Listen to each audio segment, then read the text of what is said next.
saya akan mengungkapkan hasil wawancara saya yang bernama Salman sebagai responden lembaga formal. Umurnya yaitu 24 tahun, tingkat pendidikannya yaitu S1, jabatan di kelembagaan sebagai Ketua Kelompok Tani 1. Lamanya jadi pengurus yaitu 2 tahun. Adapun sejarah pendiri dari kelompok tani formal yaitu pada tahun 1990 sejarah pendiri kelompok tani di Kelurahan Aliri Tengah sekitar 2001 yang didirikan oleh petani Bapak Gunarto dan diresmikan oleh Balai Penyuluhan Pertanian.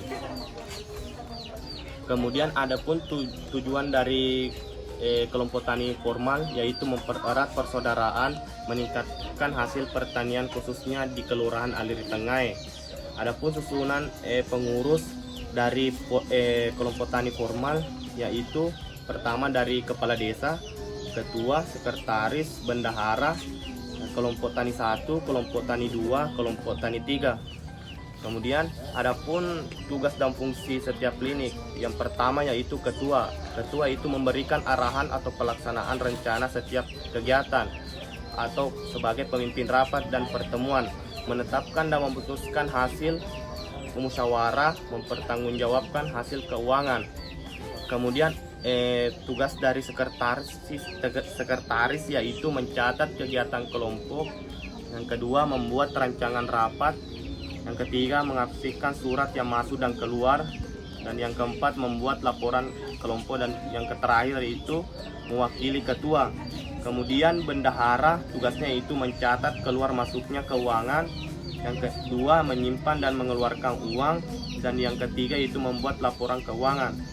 Kemudian adapun tugas dari kelompok tani 1 yaitu membantu ketersediaan pupuk. Dan yang kedua kelompok tani 2 yaitu penyaluran hasil usaha tani atau memberikan ajaran untuk pemasaran hasil usaha tani. Dan kelompok tani 3 yaitu memberikan kelas penyuluhan kepada petani atau masyarakat yang menjuru kepada pertanian. Kemudian saya akan membacakan hasil wawancara saya bersama responden lembaga formal yang bernama Pak Gusti. Umurnya yaitu 23 tahun, tingkat pendidikannya yaitu SMA, jabatan di kelembagaan yaitu anggota, dan lamanya jadi pengurus yaitu 10 tahun.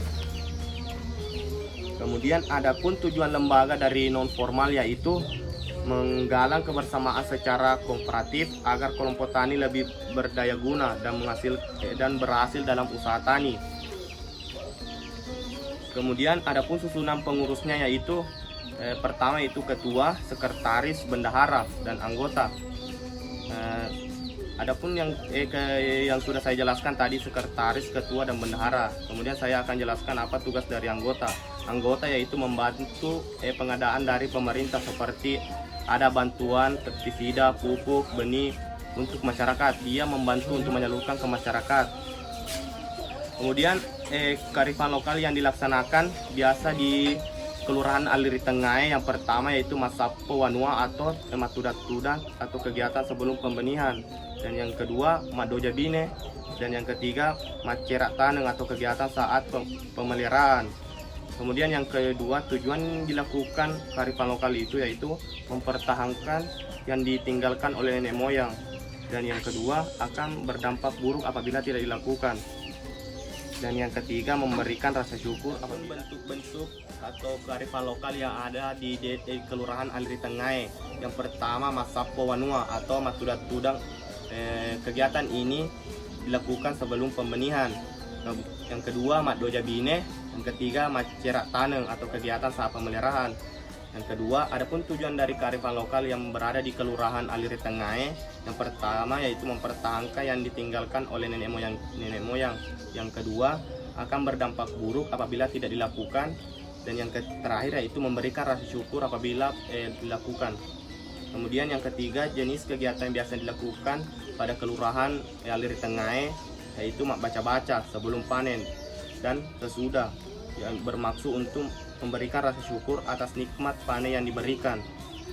Kemudian adapun modal sosial yang terjalin, yang pertama itu bentuk-bentuk sosial yaitu membangun kepercayaan atau jaringan sosial, komunikasi dan kerjasama. Kemudian adapun tujuan biasa dilakukan yaitu untuk menjalin kerjasama antar petani setempat agar mendapatkan hasil yang memuaskan. Dan yang ketiga yaitu biasa jenis kegiatan yang dilakukan yaitu mendekatkan diri ke masyarakat. Yang kedua, memberikan kelas penyuluhan atau kelas belajar. Mungkin itu yang bisa saya paparkan dari hasil wawancara saya bersama kelompok tani formal dan non formal. Assalamualaikum warahmatullahi wabarakatuh.